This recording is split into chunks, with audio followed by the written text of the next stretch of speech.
Panic flew over me and I knew something was horrifically wrong.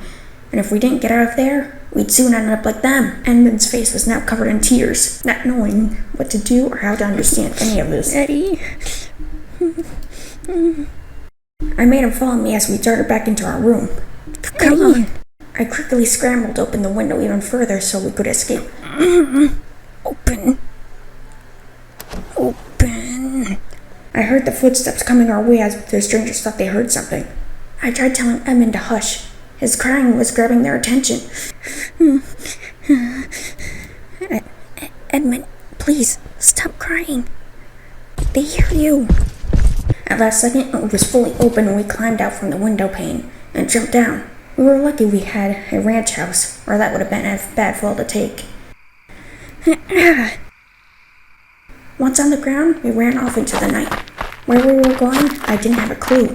All I knew was it wasn't safe there anymore. And now, we were orphaned.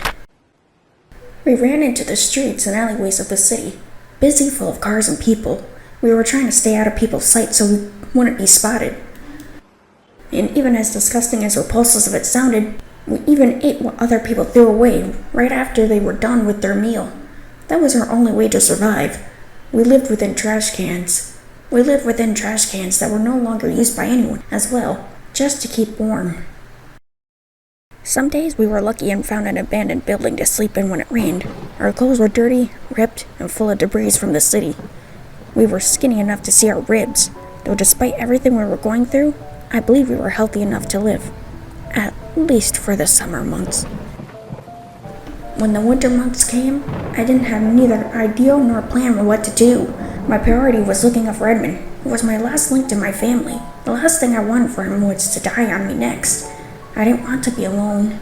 I didn't want for the last bit of my family to disappear. Though I know I had to live too, or I don't even want to know what would happen to him. I didn't believe he would have made it without my help and support. If anything were to happen, I would be too afraid that he would succumb and surrender to death itself. So, I had to live for his sake. We tried to make the most of things, trying to stay strong. We refused to go to the orphanage because I heard some twins are taken away from each other, and I'd be damned if we were taken away from my brother. So, we hid away from society. We were the shadows of society that ambled along the streets at night.